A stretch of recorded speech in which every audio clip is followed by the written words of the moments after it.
It began with a simple message. At exactly 4 p.m. on June 23, 2016, Rebecca's phone buzzed. A "please call me" SMS from an unknown number. She glanced at it and ignored it. Moments later, the same number called, twice. But like many Kenyans wary of fraudsters and endless scam calls, she let it ring out. What she didn't know, what she could not have known, was that the man trying to reach her was calling from inside a nightmare. Her husband, Josephat Mwendwa, was trapped inside a metal container at the Syokimau police post. With him were his lawyer, Willie Kimani, and their driver, Joseph. They had been illegally detained by Fredrick Leliman, a rogue officer who had made it his mission to silence them. Their arrest had not been recorded in the occurrence book. No paper trail, no accountability. They had simply vanished. Inside that suffocating container, hope was thinning by the second. In a desperate move, Willie scribbled a message onto a small piece of tissue paper and threw it out through a tiny opening, praying it would land in the hands of someone brave enough to act. The message read, "Please call Rebecca. Tell her to inform Rose that Willie and Mwendwa have been arrested and are at Syokimau Chief's camp. They are in danger."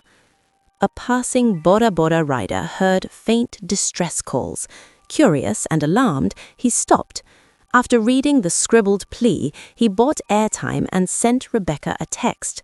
But time was no longer on their side. By the time the message reached her, it was already too late. The three men were murdered. For Rebecca, that missed call became a permanent echo, a haunting reminder of how close hope had been and how quickly it slipped away. How did a lawyer fighting for justice end up executed? How did a client seeking protection become a target? And how did the system meant to protect citizens turn against them? Hello, and welcome to Dark Hour Docs, where we uncover the darkest crimes, the unanswered questions, and the shadows that refuse to fade. Tonight, we peel back the layers. We look into the murder of a city lawyer, his client and driver, in the hands of a killer cop.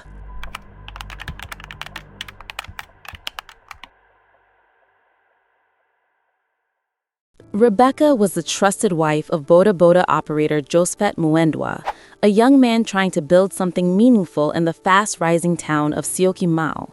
Josephat's story was not one of privilege, it was one of survival. After dropping out of Rompo Secondary School in Form 2 due to lack of school fees after his mother died, he left his rural home in Marimanti, Tharakanithi, and relocated to Syokimau in search of opportunity. The city did not welcome him with open arms, but his uncle did, by funding a short course for him, and in a gesture that would change his life, bought him a motorcycle. Young and determined, he grabbed the opportunity with both hands and hustled through the dusty streets and busy corners of Syokimau. And it was during one of those ordinary days that he met Rebecca Wanja. Drawn by his humility, resilience, and relentless work ethic, they found themselves in a come-we-stay marriage. With Rebecca at home, Josephat doubled his effort in order to raise the family he never had through stability and dignity. But while Josephat woke up every morning to earn an honest living, another man was waking up with a different mission. His name was Fredrick Leliman, the officer commanding station at Syokimau Police Station, a man entrusted with protecting the very citizens he would soon terrorize. On April 10, 2015, as Josephat went about his usual routine, he was approached by a plain-clothed officer, Leliman. The officer began harassing him over questionable allegations, but Josephat, firm in his innocence, denied the claims. Voices rose, tension thickened. And then, a gunshot tore through the air. Leliman pulled out his firearm and shot the unarmed Josephat in broad daylight in front of witnesses. Josephat collapsed, bleeding. Panic set in. Realizing the gravity of what he had done, Leliman rushed Josephat to hospital. But that was not an act of compassion, it was damage control. The shooting had happened in public. Too many eyes had seen. So he did what power often does when cornered. He flipped the script. With the shield of police privilege, Leliman arrested the very man he had shot. As Josephat writhed in pain from the bullet wound, fake criminal charges were filed against him. He was dragged into criminal case number 2020 of 2015 at Mavoko Law Court, facing 3 counts: possession of narcotic drugs, gambling in a public place, and resisting arrest. A man harassed and shot in daylight was now the accused.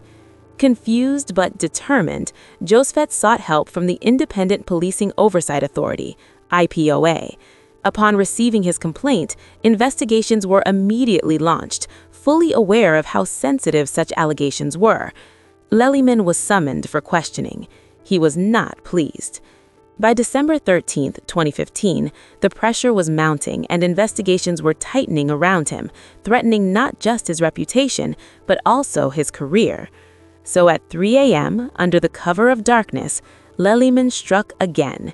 This time, he abducted Josephat from his home. The objective was clear: intimidate him into withdrawing the complaint, silence the witness, and end the threat. On their way to Malongo police station, Leliman even threatened to finish what he had started. If the earlier shooting was not enough, then this was a direct threat.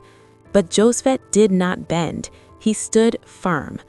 Frustrated, Leliman manufactured yet another case, this time under the Traffic Act.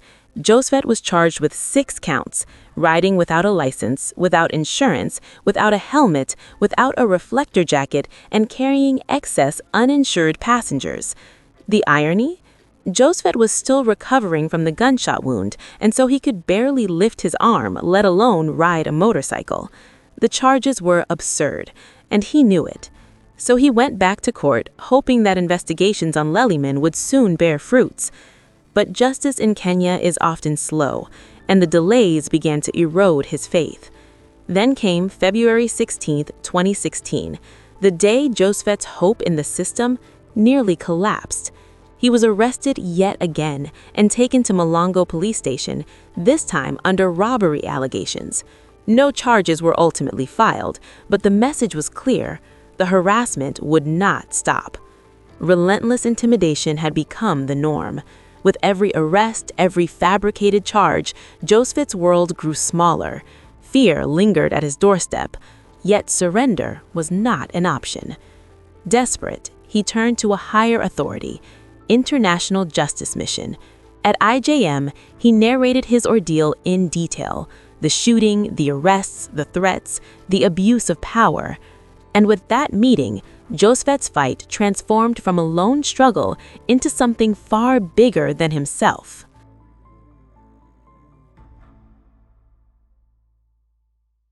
Willie Kimani was not just another advocate in a black robe.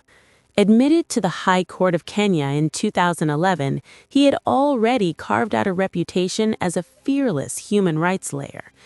His early days included an unpaid internship at the Release Political Prisoners Trust, where his passion for justice deepened. He believed the law was not merely a profession, it was a calling. He had previously represented controversial figures, including former Mungiki spokesman Njuguna Gitau, who was later gunned down in broad daylight by police. Those experiences hardened him. They prepared him for cases others would rather avoid. So when Josephat Mwendwa walked into his life, a young boda rider shot and harassed by a powerful police officer, Willie saw more than a client. He saw injustice demanding confrontation. But as Willie prepared his case, gathering evidence and building what looked like a landslide victory against Officer Fredrick Leliman, another plan was quietly unfolding in the shadows. Leliman was not a man who intended to lose. So he enlisted the help of a police informant, Peter Ngugi. The mission was simple: follow Josephat on the day of the hearing, June 23, 2016, and report every movement. Willie, unaware of the machinery turning against him, worked relentlessly. He understood the risks. His wife, Hannah, had expressed her fears about the nature of his work. Challenging rogue officers was dangerous, but to Willie, fear was an illusion, and service to humanity was service to God. On the morning of June 23, 2016, he woke up before dawn. By 5 a.m., he was dressed sharply and ready. He kissed his wife and child goodbye and stepped out, determined to confront injustice head-on at Mavoko law courts. He did not know that this goodbye would be his last. While Willie was asleep the previous night, Leliman had already met with his informant at a police canteen. A plan had been finalized. Josephat would not leave court a free man, and if necessary, neither would his lawyer. Willie took a boda before being picked up by his trusted taxi driver, Joseph Muiruri. Together, they collected Josephat and headed to Mavoko law courts, arriving at around 9 a.m., calm and prepared. Elsewhere, Peter waited. He had already seen Josephat and was ready to track him. Court proceedings began. Willie stood firm in his full legal authority, and Peter remained outside, watching. Court adjourned at around 11 a.m., with Willie and Josephat exiting. It is here that the trap snapped shut. Peter immediately alerted Leliman, and within moments, another officer, Leonard Mwangi, was instructed to intercept the vehicle as it left the court premises. Confident they had nothing to fear, after all, they were with a lawyer, they complied when stopped. Unfortunately, this was the last normal decision they would make that day. They were bundled into Leliman's vehicle. Peter took over their hired taxi and followed them to the police post. At the police post, the three men were dumped into a metal container. No arrest was recorded in the occurrence book. The officer in charge, Sylvia, failed to document their presence. It was not an arrest. It was an abduction.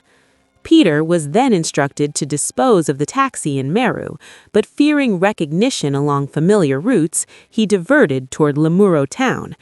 At around 3 p.m., he abandoned the vehicle and discarded their phones in Kwambira Forest.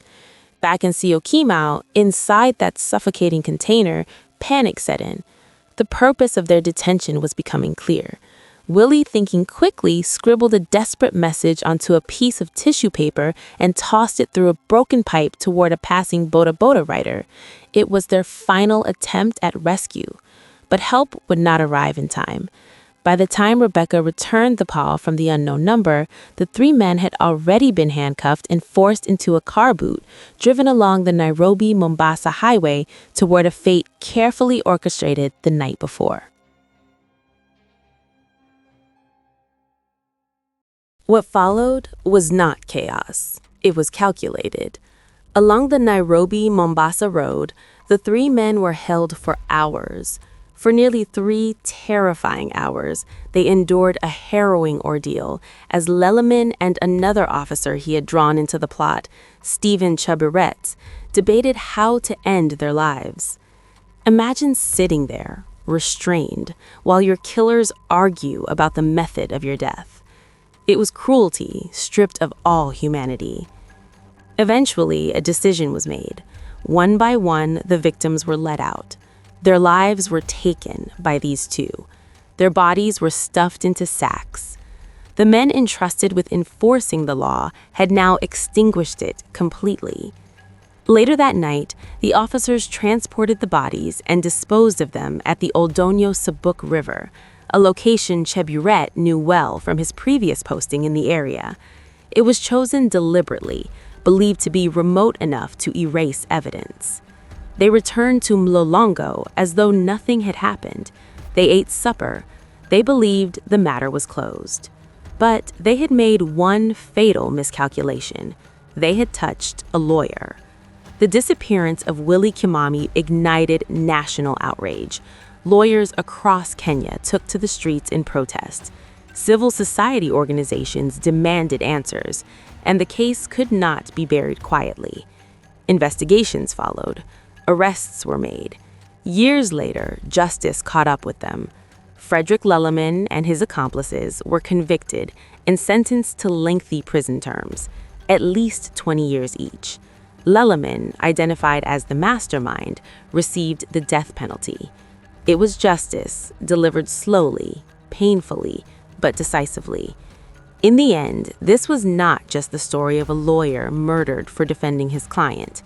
It was the story of how power, when left unchecked, can turn deadly. This has been Dark Hour Docs. Thank you for watching.